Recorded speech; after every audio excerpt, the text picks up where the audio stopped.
Thank you very much. I think I found that an absolutely fascinating session from the end users, and we're now going to be moving on to talking to some of the technology providers, some of the companies who are working with the satellite companies and delivering some of the services that we've just been talking about, and looking at what's coming on next. So I think what I'm going to do, if the previous panel agrees, is that I'm going to ask our speakers to try and be concise and make sure they keep to their times, and then as they come up, take a place on the panel.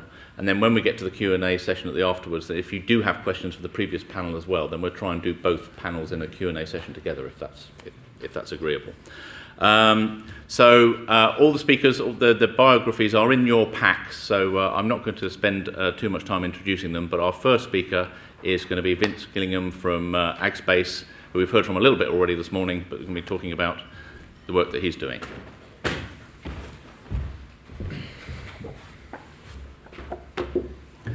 Firstly, thanks to Stuart and thanks to the Royal Society for inviting me to speak. I'll give you a very quick background of who I am and how I've ended up here, really. AgSpace was formed 3 years ago from a family business that's been delivering precision farming solutions across the UK for about 10 or 12 years. My grandfather was one of the first people to do soil sampling in the UK back in the late 60s. So we've got a heritage of soil science, and the precision farming piece has really has followed on from there. I'm also a director of the Agri Epicenter, which is a new Agritech innovation centre. That's very exciting. They're coming online, and certainly within the next 12 months we'll see some shiny new buildings and shiny new tech. So look forward to seeing that. So we'll move on. Very quickly, I'll just run through a few of the products. Just try and give you a background to the company. We have a piece of software where everything's delivered. It's a cloud-based piece of software. We're big into big data. It's a term that's used far too much for my liking, but we're genuine users of it. We collect massive amounts of data from farms. We do live trials, and the geointelligence bit really is the satellite imagery that we provide to farmers in a variety of formats. These are all our customers in the UK. This is about a year old. That sounds like there's a bit more. There's about 4,500 farms that use our services via a distribution network. So, how can satellites help agricultural data? Now, this was quite an interesting discussion point. Last night, I was fortunate enough to sit next to Dr. Ruth McKernan from Innovate UK, she's the chief exec, and we had a very informed speech from Tim Benton, sort of talking about, is just improving yields on farm the solution to all this? Are we going to improve yield so much that we damage the soil and vice versa? So how do we solve that problem? And how can we incentivize farmers to do it in a way that's sustainable? So there's a number of fairly obvious things that satellite data can help. So minimizing the environmental pollution, optimizing the production of safe food, improving the efficiency of agri-inputs, soil fertility. We'll come on to soil in a minute. It's a big bug I have with this industry, but I'll get that off my chest in a second. And improve the data flows. But most importantly, we need to increase the profitability of farms. If farmers are going to uptake, drive this stuff forward for us, we need to show them a return.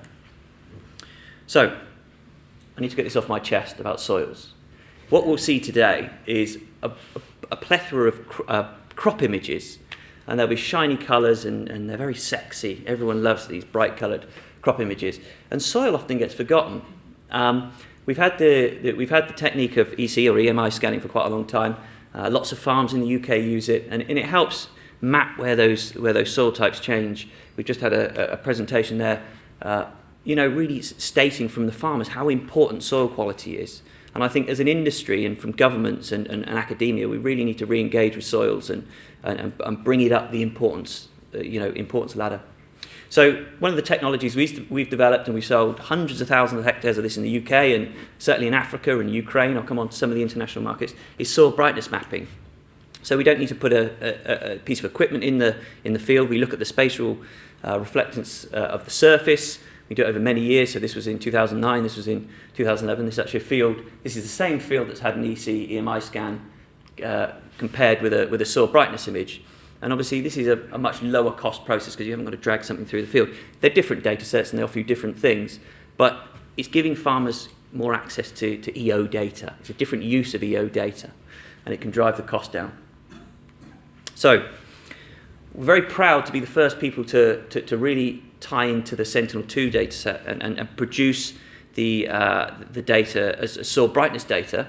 So we've been working with a huge farm in the Ukraine, 440,000 hectare farm in the Ukraine. We started doing some pilot demos on their fields, and they've been measuring. It's a shame I don't have the yield data, but they tie up perfectly with these soil brightness maps. We know that the soil physics often drives the crop on top. So understanding that soil physics as a first standpoint is really critical.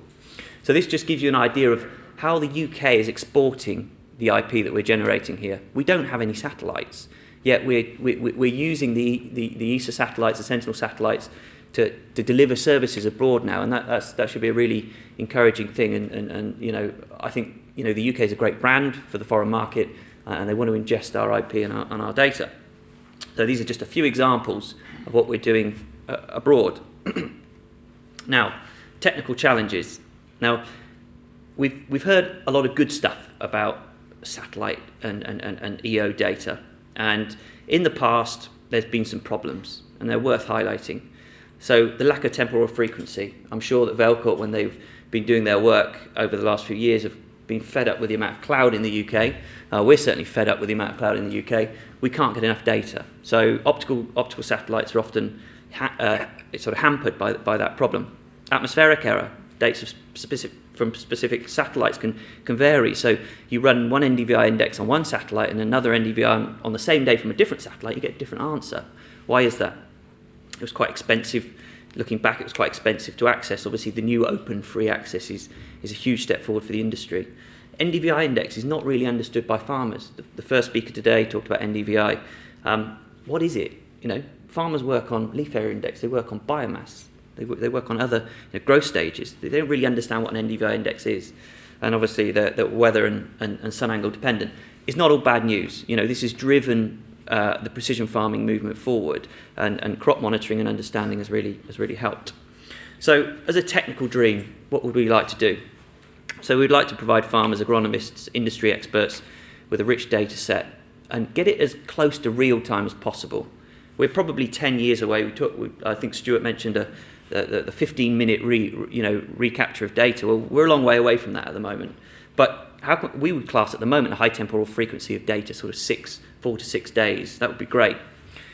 Collecting the data in all weather conditions, low cost to access. We've talked about the open data that's available, really important, and a growth index that is understood by the users. Now, we're really excited about the Sentinel-1 work.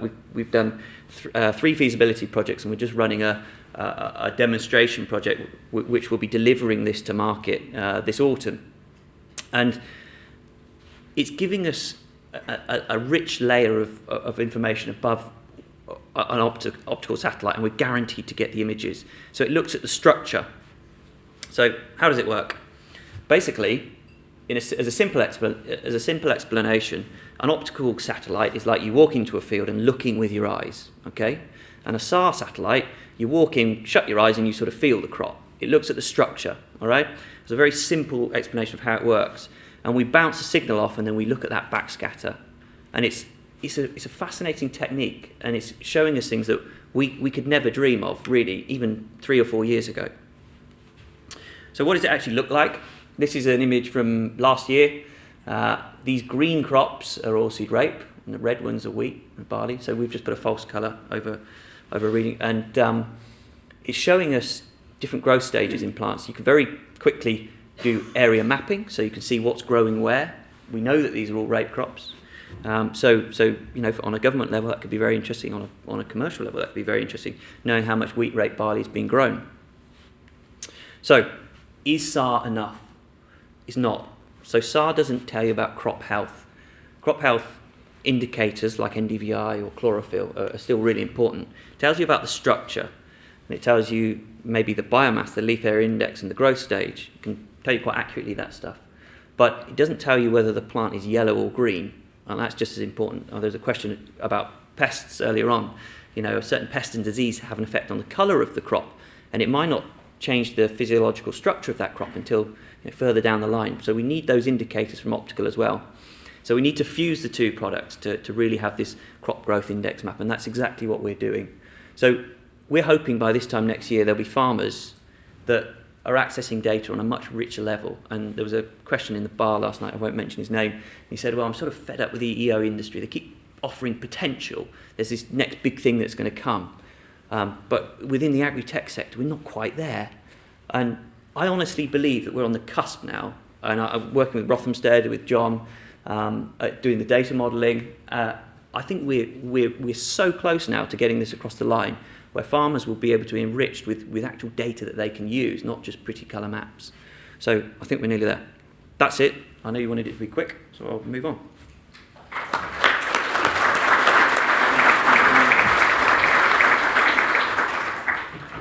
Thanks very much, Vince. I think that was fascinating. I think giving that extra bit of richness to what we've already been talking about.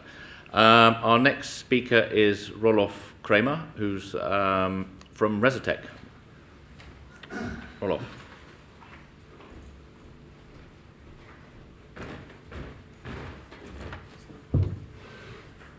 Thanks, Stuart, Royal Society, for inviting me to talk about Rezatec and what we are doing. I'm from the Netherlands, like Louis van Gaal. I'm not as funny, but I try to talk better English. So, satellite to soil. I have to talk about satellite, but satellite will be a very small part of my talk. Vince did it already very good, what satellite does.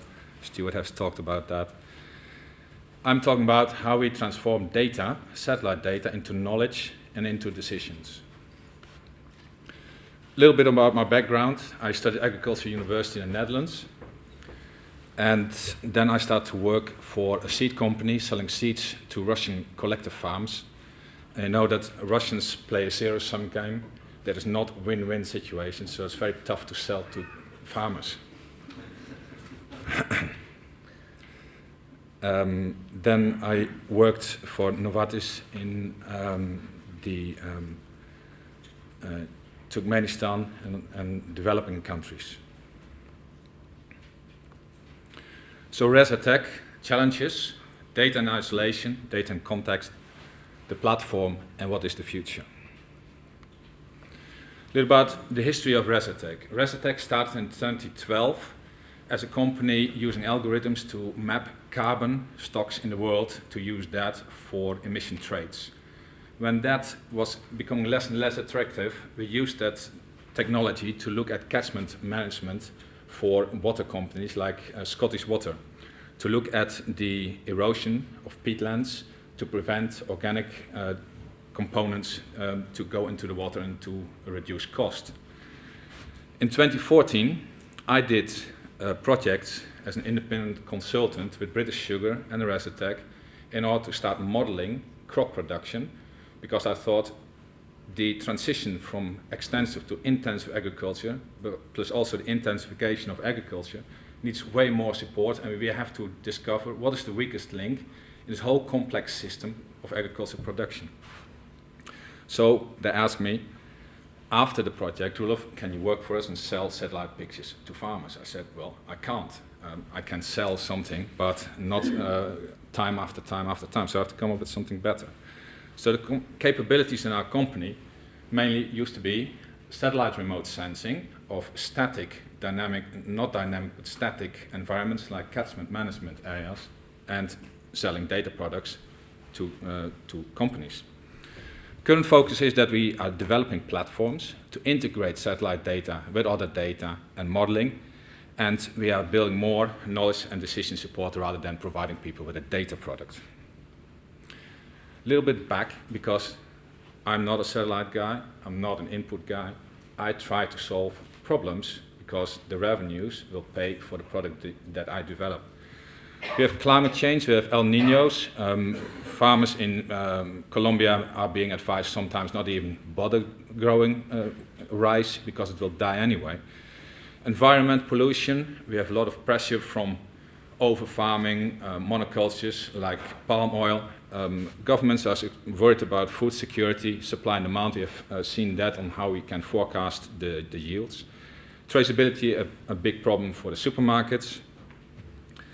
And we need productivity in order to compete farming with other land users. Competitiveness in the trade of goods, import, export, and investment and the risk is a very important issue if we can manage the risk of developing farmers better and make clear what the risk is, then the cost of finance could go down and they might invest in better inputs and equipment. So data in isolation, as I said, is useless because I'm 2 meters tall. I could tell you that in the Netherlands people on average are 3 meters tall, and in Colombia they will believe that, but not you, because you can see that in comparison. There's also quantitative versus qualitative data. There's a tank, boom, tank is gone. That is simple to see with a satellite.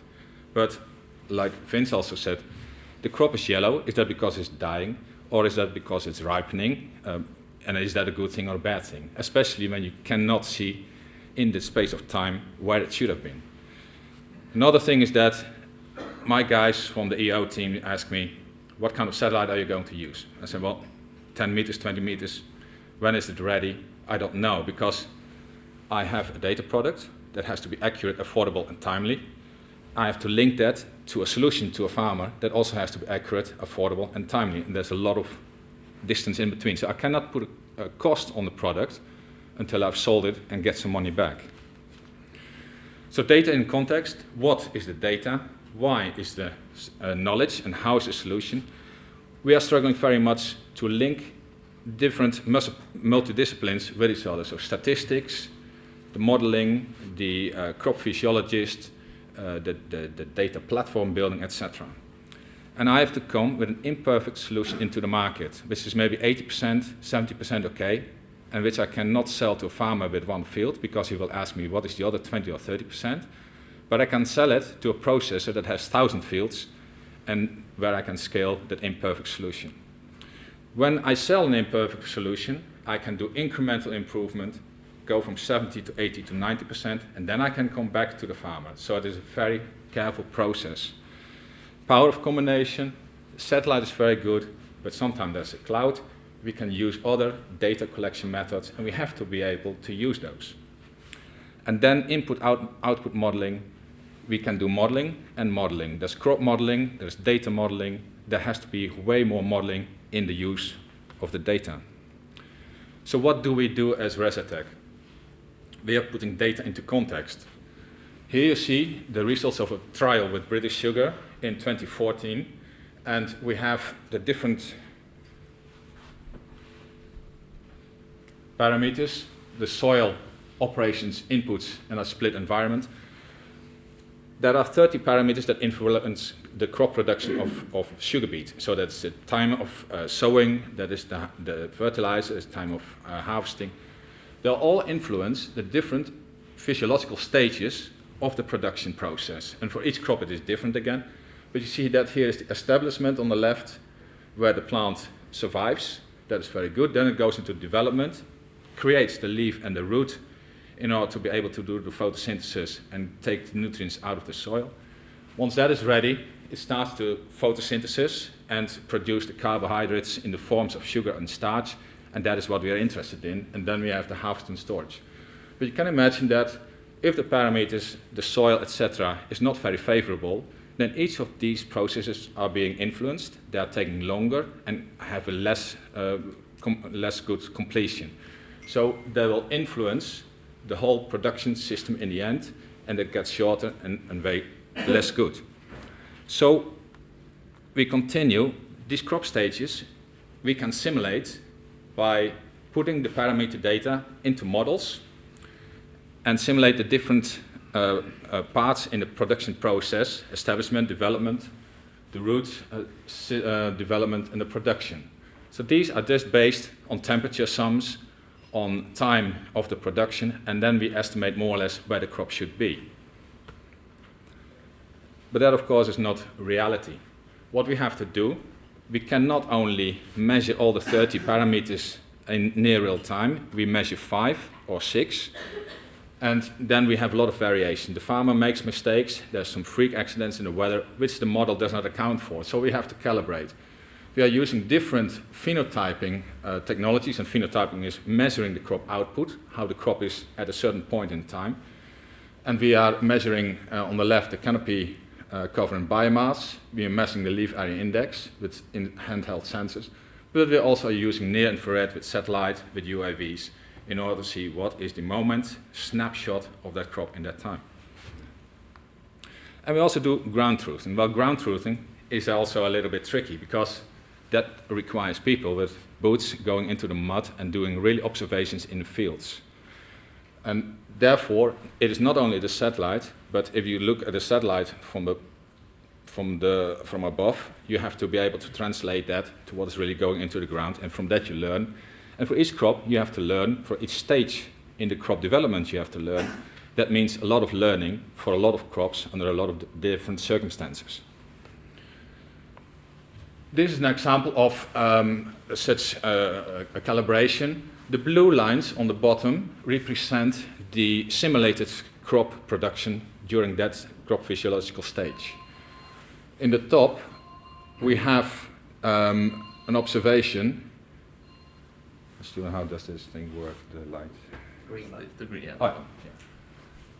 So here we have a simulation of Canopy according to the model, but this is the actual Canopy development with the satellite derived, and this one with a tablet. And you can see when I walk with a tablet in the field, I'm less accurate in a very small plot than a satellite over the whole field. So then you can see the difference in technology. Most important is that there is a big gap, and this gap represents this distance. So here we are 3 or 4 weeks delayed in the Canopy development versus the model. So this actual versus potential Canopy development in time, and that creates a gap. That was the interesting thing, and based upon this gap analysis, we can explain production efficiency because we are measuring at the same time the parameters that have caused this gap. So how does this look like? Here you have the growth parameters like soil, input, management and environment, the 30 different parameters, we measure them. On the right side we have the phenotyping data, and herein sits the satellite observation, the satellite data, but herein also sits the in situ observations that we do either by hand, the farmer with an iPhone for example. And then we have the mathematical modeling. We are aiming this process or this platform to build this year. We are using different mathematical models which are available in the public domain. We have started with sugar beet. After the mathematical modeling, we get a calibrated crop status, which is very nice for the farmer in order to see what is the crop performance, so he can monitor what is going on. We do the gap analysis on the background, the growth parameters, and then we can see what the parameter impact is, how the CO2 develops over the years, is there really climate change, and we can do a yield forecast. These data is freely available to the user that subscribes to decision support modules which advise the users, and I'm not saying growers, but the users of this system, in order to change the growth parameters so that this changes and that we optimize this system over time. This is not only nice for in the season, across seasons, but also very good to test, is our data here accurate enough? Do we need different sensors? Do we need less data? Do we need more parameters? And we can test here, how well are these satellites? Do we need better cameras on the satellites? Are they accurate enough? Because now I have something to benchmark the data against what the revenue or what the potential yield increase is.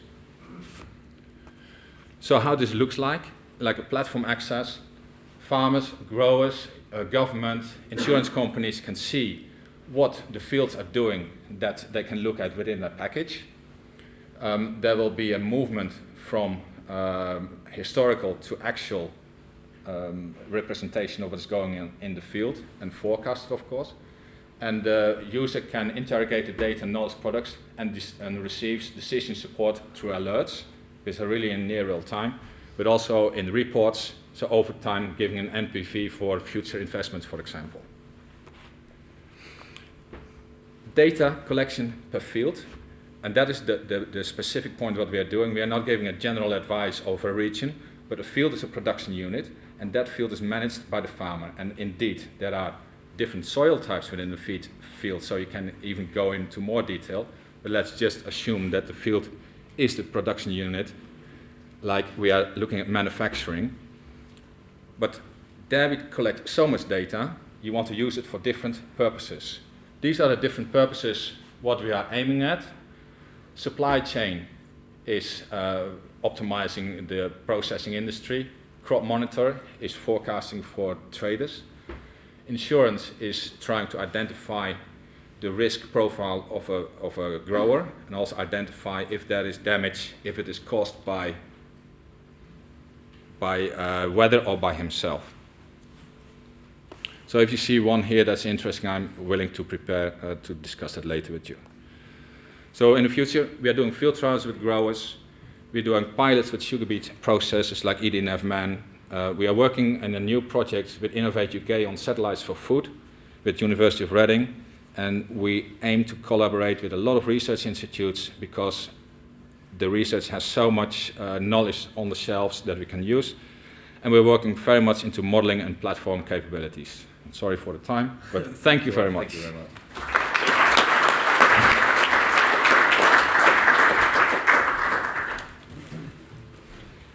Thank you very much, Roelof. And I think there were some really interesting insights there into sort of the dynamics in the marketplace and sort of the channels to market and how to construct that. And in fact, I think there was the point you made there about, what we've talked a lot about the free data and the importance of free data, but actually how do we, what are the opportunities beyond that? Once we start using it and we see that we can do other things beyond what we can get for free, then that creates more opportunities for the commercial satellite market. And if we can demonstrate the value, then everyone still continues to progress forwards. So thank you very much, Roelof. Our next speaker is Simon Griffin from SOYL. So Simon, the floor is yours. Thank you. Thank you very much, Chair. Good afternoon, everybody. My name is Simon Griffin. I am the technical manager of a company called SOYL, and we are a precision farming company. Okay, that's all we do. We live and die on whether farmers can use, benefit, are interested in precision farming. We've been around for a long time, actually started in 1993, where GPS was still scrambled by the American military. We have had it corrected from lighthouses on the old Decker system because GPS navigation was then considered to be most useful for boats out in the Channel. So if you were precision farming in Oxfordshire, you could forget it because you were too far away from the coast and the signal died on you. And for goodness sake, don't go under a tree either. And we've gone from that day to this day where farmers are getting a bit fussy and they get a bit irate if they don't get 1 centimetre accuracy on their RTK GPS. So things have changed a lot in that time, but what farmers want is the same. They want a better way of managing the crops. Precision farming is no different from any other way of farming. They want to just manage their crops better than they're managing it at the moment. So I think for us, precision farming as a company is about providing services, soil management and crop management service, which measure within field variability, and by measuring that variability we can make soil nutrient maps, we can make maps of the soil physical characteristics, and we can provide maps of a crop, normally through satellite imagery, but allow us to get down to a finer level of detail, and that's attention to detail that allows a farmer to become profitable. But we've got to make it easy. We've got to make it easy, so we've got to not only make the fancy maps. Fancy maps are the easiest bit of the whole thing. It's actually making a recommendation based on the data that we're collecting and then putting it into a format which a farmer can then go out and use in his field by essentially just pressing a button and go. One thing he's not really interested in is how clever it is. He's interested in how easy it is to use and what benefit it gives to him. So what I'm going to show you is what we do with Earth observation, satellite imagery. And we've been running a service called Soil Sense for well over 12 years now. In fact, I remember going to Surrey Satellites and being shown around their manufacturing facility when you still had to go through the electronics lecture room to get round the back to see where they were taking, absolutely amazing, seeing where they were taking all their sort of what looked like off-the-shelf bits, putting them together and making these mini satellites which were going to transform our business, because up to this we were getting 1 satellite a month perhaps off spot, and then maybe Landsat was available. But it was expensive and it was slow in terms of the processing being delivered. So SOYL satellites actually transformed our soil sense business. And in fact, we're still using the DMC satellites now. So this is how it works for us. This is how we get farmers using satellite imagery to manage their crops. First, get your satellite image. So we are collecting satellite images during the growing season, which is the spring. So from February to the end of May, we just finished our soil sense season. Whether rightly or wrongly, are trying to acquire as many satellite images as possible over that growing season. So we will task, that means pay, people who own the DMC satellites to take as many images as possible, and they will actually be a satellite going over pretty much over part of the UK every day. So we get as many satellites as we can, which means we have to wait until there's a gap in the clouds. Typically we'll get about 12 to 15 satellite images between the end of January and the end of May. So once we've got our satellite image, it's downloaded, it's processed as quickly as possible, but at that point, that data, we've heard a lot about NDVI data. Well, NDVI, again, to a farmer, what does that mean to him? Even these days, absolutely nothing. What we have to do is convert it into a language which he can understand. So partly as a check and partly as a way of converting it into leaf area index. We have teams out there who are measuring green area index, leaf area index in the field around the country, and what we can do is we can put together the raw data and the leaf area index data, and we can calibrate, make a calibration curve, and we can create our leaf area index map. And that shows us green areas where we've got thick crop and red areas where we've got not so thick crop. Why is a crop thicker in the spring?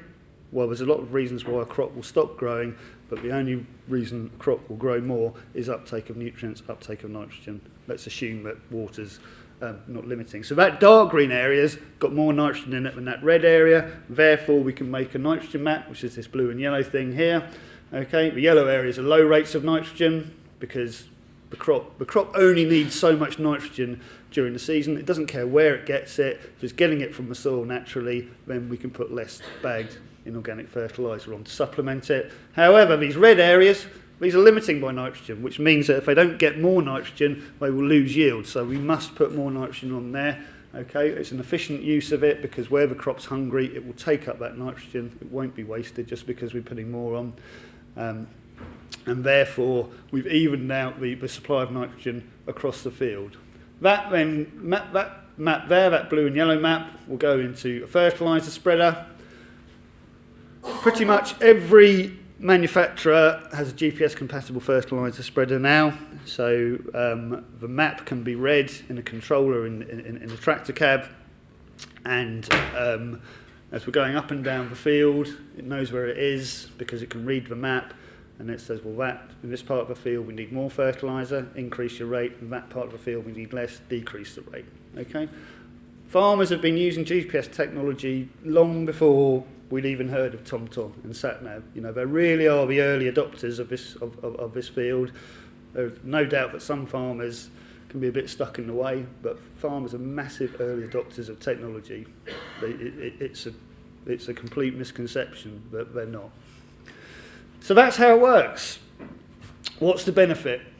Okay, these are the type of trials we can do with precision farming. We get our satellite image top left.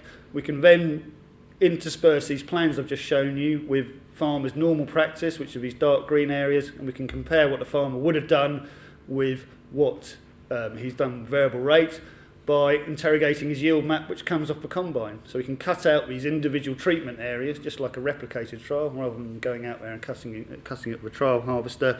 We can automate our yield measurement, and we can compare what's his yield doing it one way or what's his yield doing the other way. And we can replicate that off loads and loads of farms as well. And what we found is that depending on how variable a field is, because the more variable a field is, the more benefit you get from doing a variable application of nitrogen, there'll be an increase of about 3 to 8%, and that's over trials we've done over about the last 10 to 12 years. Okay, so there's a payback for a farmer. We've got about 600 farmers on about 300,000 hectares who are doing that. That's a lot of farmers, but not many farmers in the context of all the arable farmers and grassland farmers in the UK. But it's growing. It's growing at about 20% per year. So there are certain restrictions which annoy farmers. I think we've been through them all. Clouds, nothing we can do about that. The speed of delivery, over-promising of what we can do. What really a farmer wants is only 3 images per year, and the reason for that is because if he's applying nitrogen, he's only applying 3 times per year. So he really just wants it. I want to assess the crop when I want to manage the crop. I'm not interested in having 100 images at times, and I'm not interested in assessing the crop, but the value is when I get them when I want them, and that's the challenge for the industry. We have been using Sentinel data this year. The problem for us is, great, if it works like Landsat, somebody mentioned Landsat. Landsat is, for me, Landsat 8, it is Landsat 8, isn't it, is the gold standard. It's there, it's processed, it's quality controlled every time. Every time it passes, it gets a great image, and we can use it straight away. The thing that worries me is that we're going to go from a system where before, when Surrey Satellites or DMC didn't deliver, we could phone them up and say, well, hold on a minute, I think we paid you for the satellite image. What's wrong with the quality control over it? Why haven't you delivered it? When you get to a free system, you know, do we get that guarantee that there's an accountability? What's going to happen if you want to do some maintenance and all the sort of things that as a customer you can moan about from a free service, all of a sudden that's gone. But it can work because it works with Landsat really well. Other stuff we can do with the data, so that's what we've been doing for the last 12 years. What we're looking to explore at the moment, just to finish up, Chair, is I've talked to you about trials. We can massive potential for using for on-farm trials where we can replicate and get good data back from trials. We can use satellite imagery to look at past crop variation in the field, so we can position our trial plots so they're unbiased. Yeah, so we don't have to worry about this sort of randomised replicated thing. We can see where we can position them to make them unbiased. We can look at multiple years analysis, so we can look at all our past archive data. We've been doing this for 10, 12 years now. You know, we don't own the satellite data, unfortunately, but we can still use it.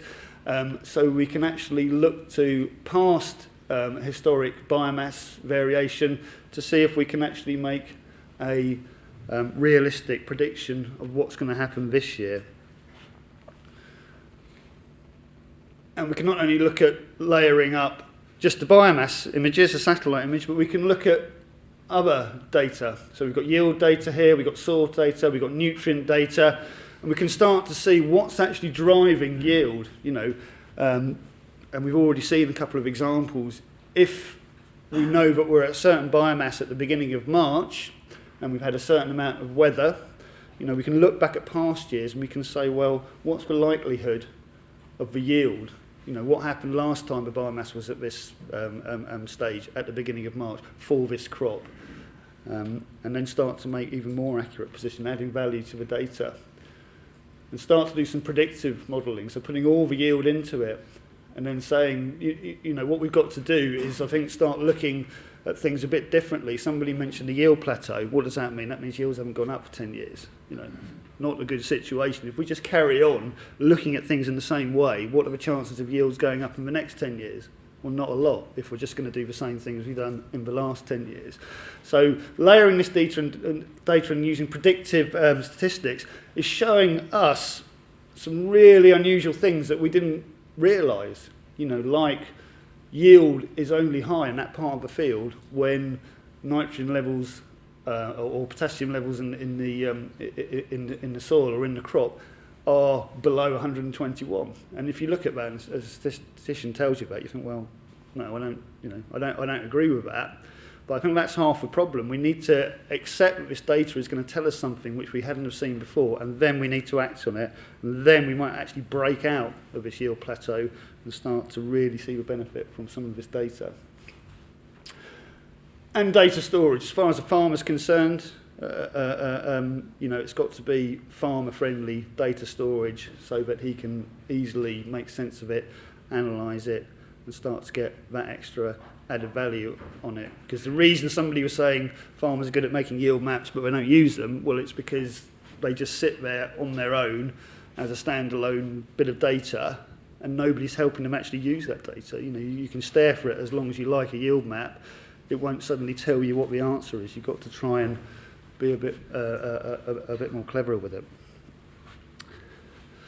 So that's what we're doing with farmers, with Earth observation, have been doing for the last 10 to 12 years. They're getting a benefit out of it already.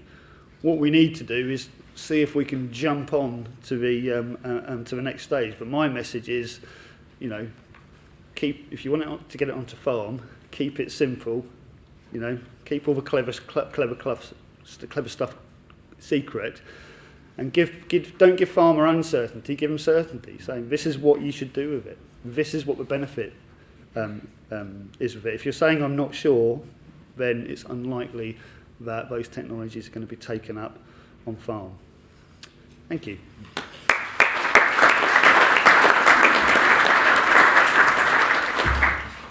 Thank you very much, Simon. Some very interesting points in there, including the downsides of free data, which I thought was an interesting point you raised there. I was feeling guilty about asking our panellists to sit up on the stage here because they find it's very difficult actually to see the presentations, but innovation in action. We've got iPads now here with the cameras going back onto the screen so they can actually see what's on there. So I'm very impressed with that, so well done. Our final speaker here is Iain Cameron from Environmental Systems. So, Iain. Thanks, and thank you to the Royal Society for inviting me to speak here today. I've also got the advantage of being the last speaker in the group, so people have already covered off on some of the things that I'm going to cover, so I can go a little bit quicker, hopefully. Just a quick background to Environment Systems. We've been going for over 10 years. We are an agricultural and environmental data company that produce insight from largely satellite information for agricultural monitoring, compliance, habitats and ecosystem services, so quite a wide range of stuff. Today though, I'm going to be focusing on the opportunities afforded from bringing together ground data, but really looking at optical and particularly synthetic aperture radar data and how you can use that in new ways, I would say. The first thing that I want to start on is to mention that everything we do is all about on-farm needs. It seems really obvious, and everybody here has really been putting the same message. But when we're talking about on-farm needs, what does a grower or a farmer need? He wants to first and foremost increase his yield. He also wants to increase his profitability, then reduce risks, simplify workloads, and improve environmental credentials. And Environment Systems, and I think everybody in this panel here today, we really believe that EO data can help and is a key method for doing this into the future as well. Satellite imagery we'll talk about. Well, we've already discussed optical.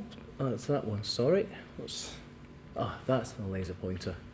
So optical data, I always talk about optical versus radar as being like your eyes versus your ears, but I really like Vince's point about it being more like going into the crop and feeling the crop, because absolutely, optical's telling you about leaf vigor, it's about the chemicals and the reflectance of those chemicals. Radar, it's about that vegetation structure. So if it's okay with you, Vince, I might steal that in the future. That's a fantastic way of putting it. But together, these two sources of measurements tell you quite a lot about the crop, and it's in the fusion, bringing them together, and also looking at them over time, over the growth season, over the growing season, that you really can unlock a lot of power here. Also Sentinels, we're now getting 2,000 images a day. I checked that because they've got a ticker on the SciHub API, and they tell you how many images have come down in the last 24 hours. On average, it's seeming to be over 2,000 images a day. This Sentinel-1 radar map was captured in 12 days. Soon we'll be getting this every 6 days. We're looking at Sentinel-2, this optical data. It used to take you over a year or more of capture to be able to get a cloud-free composite. This one for the whole of Africa was captured within 5 months this year. And we're in a completely new realm of data volume. The question is what we're going to do with all this data. How do we bring it together cleverly and make it work for people on the ground? So I'm going to give you a couple of examples of projects we've done in the last 6 months or so of trying to really unlock the potential of all this data. The first one is a project we did in Peru with the Satellite Applications Catapult, where we were looking at using this data using optical and Sentinel-1 data for table grape growers. This is the region of Piura, and all these growers down here are table grape growers. The interesting thing about Peru is that the agriculture, it's been described here as it's a greenhouse. There aren't any particular seasons here. There isn't any particular variation in rainfall throughout the year. Everything is irrigation driven. So the growers are actually able to respond very well to international market needs by using, in the case of grapes, using plant growth regulators to switch on the grapes to then service the market as they see it effectively. So it's a really quite a fascinating system to try and use this data within. The first thing that you've got to understand is of course, the parcels that are being used. So here we've worked with the growers to identify all of the individual parcels that they're managing. These are their individual management units. In here they're controlling all the nutrients and all the water and applying it right to the stem of every single plant. You're seeing a huge amount of variation between all the parons, as they're called, and that's due to different varieties and also the forcing of different growth stages throughout the year. So this is NDVI from Landsat. Ideally we'd use Sentinel-2, but it wasn't available at this point. So on the left-hand side is the false colour image. Red is more productive. And on the right-hand side then is just the average parcel NDVI. I'm going to show you what happens over the year from 2014 December through to the last image we had, which was around October 2015. So you'll see this change, some quite stark changes as the crop's coming into flower, into productivity throughout the season. By September, you get your peak of productivity across a lot of different places, and then there is harvesting happening. So it's a very complicated picture there.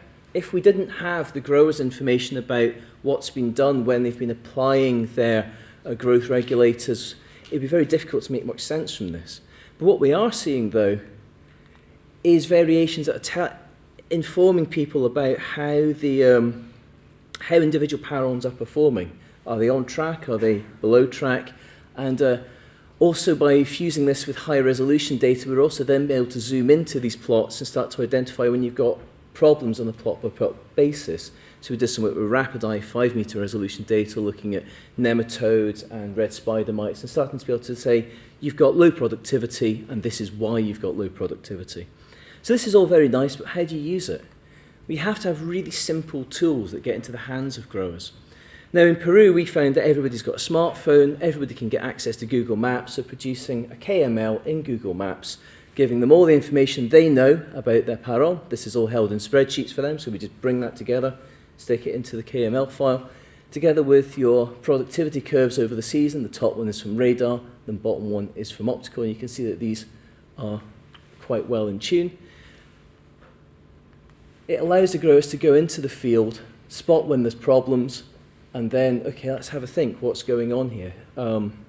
There's also potential predictive capabilities here. If we should expect the curve to go up and instead it suddenly dips off, we know that we've got an early warning potentially of a problem occurring. So that's the idea. This is where we got to in the project, and now we're really looking at trying to exploit this with people in Peru and take it forwards. The next project I'm going to talk about is at a completely different scale. Talk about crop identification and mapping, largely for sort of a compliance background. Here, this is in the UK. We've got the need to be able to understand what is being grown across the UK for compliance. Also, if you are an investor or if you're in an insurance industry, you want to understand what's happening at a wide scale in terms of the crops that are being grown where throughout the season. Time series data, again, really helps here, particularly radar for this ability to penetrate straight through the clouds. It means that you can guarantee you will get your image every 10 days, 12 days, and soon every 5 or 6 days. So here are some curves. This is oilseed rape again, as has been talked about earlier. We've got the two different polarizations, the VV, the HV, and this dashed line here, though, is the most useful piece of information. It's the ratio between the polarizations, and it gives you a lot of information about the biomass in the crop. So you've got early in the season when there isn't much going on. As the crop flowers, the biomass starts to increase. Seed filling. and then desiccation as it starts to dry out, and then at some point here you've also got harvesting events. There's a lot of information in there about the growth stage, about what's happening, and this is over a single field. The great thing though is that different crops have unique seasonal signatures. So here we're looking at the differences between winter barley, winter oats, winter wheat, which I can't quite see with the different colours here, and also temporary grassland, which has got a much smoother curve. So all the winter crops, they grow quickly in the spring, and then there's different curves here, all due to the structures in the crop. Each crop's got a different structure. Some will bend over, some will stay very rigid, they'll dry out at different seasons, and the radar signature can pick that up. You get differences between winter crops and spring crops. So there's a lot of information in there that you can unpick about that seasonal trend that then allows you to produce maps like this. And here we were getting accuracies of in the 90-92% range, just looking at Sentinel-1 data. Also, we assessed what additionality optical gives here. The two together are very powerful tools for understanding at very large scales what's happening across regional growth. Now, the real thing to do now is to say, well, okay, let's start understanding what's happening on a field-by-field basis by then looking at these curves and understanding, is it exactly as Roelof was saying earlier, are we on track, are we behind track, what's happening here? So you've got a bit of capability to then have an intervention. So just two examples of huge opportunities here. The real question we're starting to think about at Environment Systems is how do you bring all this data together? So we've talked about you've got Sentinel producing a hose of information, throwing it straight at us to try and use. You've got great opportunities from all sorts of commercial providers. And I've got Planet Labs up here, but we could also have SSTL, we could have DMC, any number of commercial providers really focusing in on that higher resolution space as well. Bringing those two sources together, using your Sentinels as your baseline perhaps, also Landsat in there, then your higher resolution data targeted when you need it. It's quite a powerful set of data. We should not forget, of course, the importance of ground data. You can also bring in your soils, your nutrient maps all together. But these are all very disparate, different things. How on earth are we going to cope, A, with the volume, and B, bring it all together in a sensible fashion? We really believe the cloud is absolutely the way we have to be going here. We have to stop using a powerful desktop, have analysts working very, very hard. Our systems have to be automated, they have to be scalable, because that's the only way you can really unlock the power that all this data gives you. Sorry, final slide. And you also need to harmonise this data. It's a big data problem. You've got to think about bringing it all into a common geospatial framework. Data cubes are one method for doing this, and the catapult's been done. We've heard from data cubes from Geospatial Australia. It just gives you that ability to bring all your different data together, link it with models, and really drive some new understandings there. And then off of that, you can then feed it into all sorts of different value chains off of common, standardised, integrated data. So what next? Well, growers are routinely using this data. There's huge opportunities, though, for new services, based upon the high volumes of data we're getting nowadays. The key thing we would say, though, is it's that combining the data throughout the season together with the on-farm knowledge is where you get the real gains. It's bringing everything together and trying to make some sensible knowledge from that data is really the next step. That's it. Thank you. Sorry if I went over a little bit.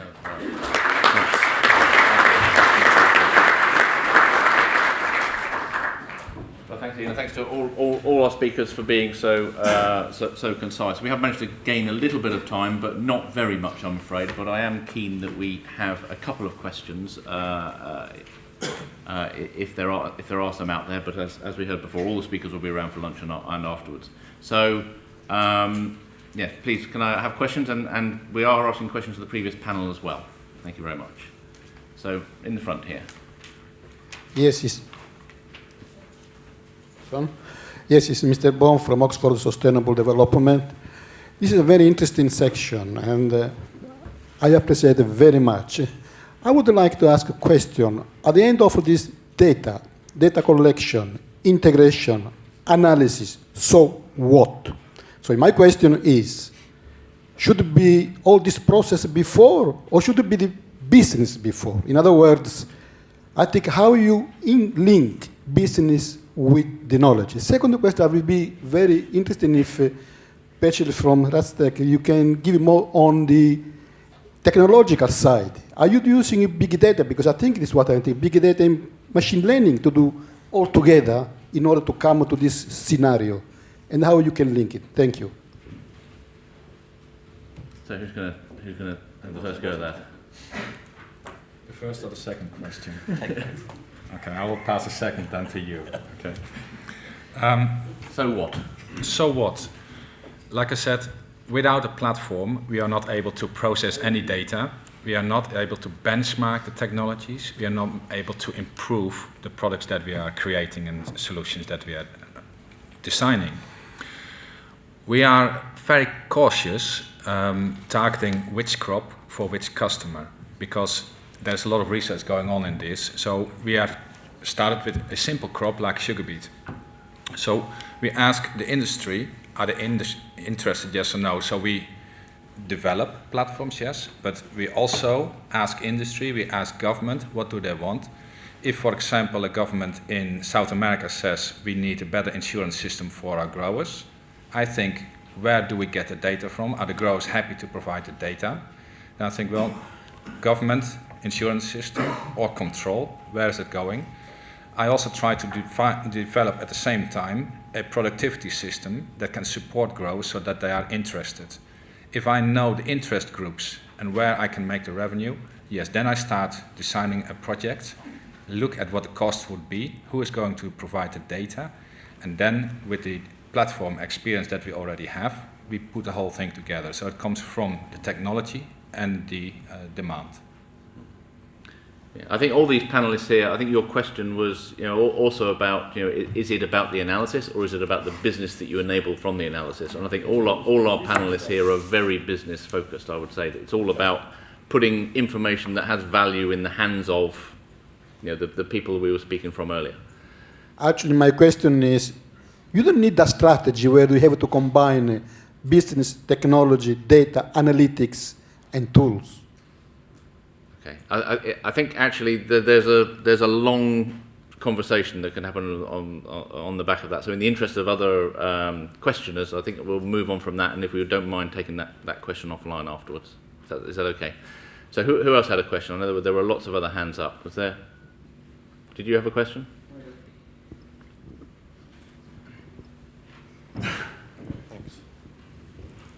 I just wanted to ask, my name's John Crawford, I'm at Rothamsted Research. Just the farmers are managing risk and therefore the information that's useful to them is information that includes some element of uncertainty or probability. Do you have anything to say about how we represent, in a simple way, risk to farmers or uncertainty in the data that we can provide from EO? Is that a question to which panel would you like to try and? Anybody who wants to answer. Well, I'll give that a crack. And feel free. I think my position on this is probably somewhat different to Simon's, who's talking about certainty being absolutely key to deliver to farmers. I think absolutely right. From a business point of view, farmers do want simple, straightforward, certain answers, but I do think we also have a responsibility to communicate when there is uncertainty, because there are sometimes situations where we don't. When I'm looking at like our growth curves, we can see that our growth curves are dropping off. Now, is that biomass drop happening because we've got noise in the signal, which we have? All satellite data is noisy. Or do we have a genuine trend? Now, I think what you've got to start thinking about is using the volume of data to start tell you what's happening. If we've got a couple of points that start to come down over time, or perhaps actually now we've got a real signal we need to start worrying about, you've got to try, think and look at modelling and thinking of things probabilistically to get to a point when you're comfortable enough to say, right, okay, I think there's a strong risk here, and communicate that. But I think you do have a real tension here between the need to be being honest about uncertainty while also trying to sell a product that people buy and find useful. And I don't know where that line is between the two. Yeah. I mean, actually farmers are more than anybody else used to dealing with uncertainty. As it's already been said, today, 8 weeks from harvest, how many weeks are we from harvest, Keith? We don't know what yield we're going to get. We just don't know. I mean, you can't get more uncertain than that. What I was more talking about was when you come up with a method of data analysis based on whatever it is you're collecting, you don't then say, here you are, go and do something with it.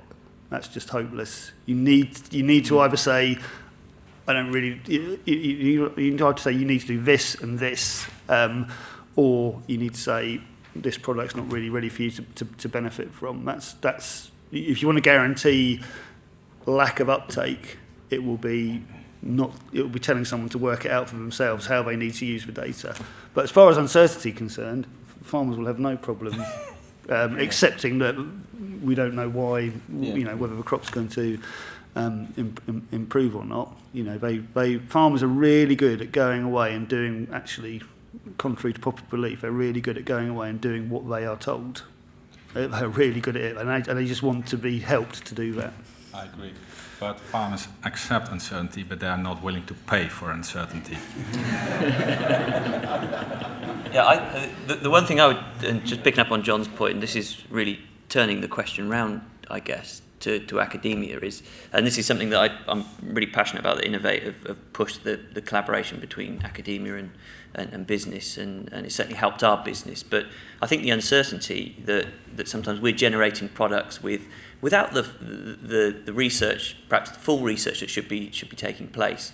And I think it's a challenge for academia and business to come together and solve these problems, because you can add that level of certainty to our products. I think that's a really important sort of dynamic between us sat here and you guys sat there. I think that's the way we really drive this forward, because if we supply useless data, it's going to affect the whole industry, it's going to affect the EO uptake, it's going to affect everyone. So as a community, we need to get academics involved, understanding what we're doing and solving some of our problems. Right, I think that's a fascinating point to end on. I'm afraid I do need to draw to an end now, so we don't eat into your lunch any further. Before I thank our panel for a final time, I'd just like to remind you that after lunch, we're starting here again at 2:10. We'll be having table-based sessions. So if over lunch you could give some thought to which of those tables that discussions that you'd like to participate in, so that you can be sat at the right table when we begin our session this afternoon, that will be extremely helpful. So thank you for that. And thank you finally to our panel once again for providing us such insightful thoughts on the technology for this industry. So thank you very much.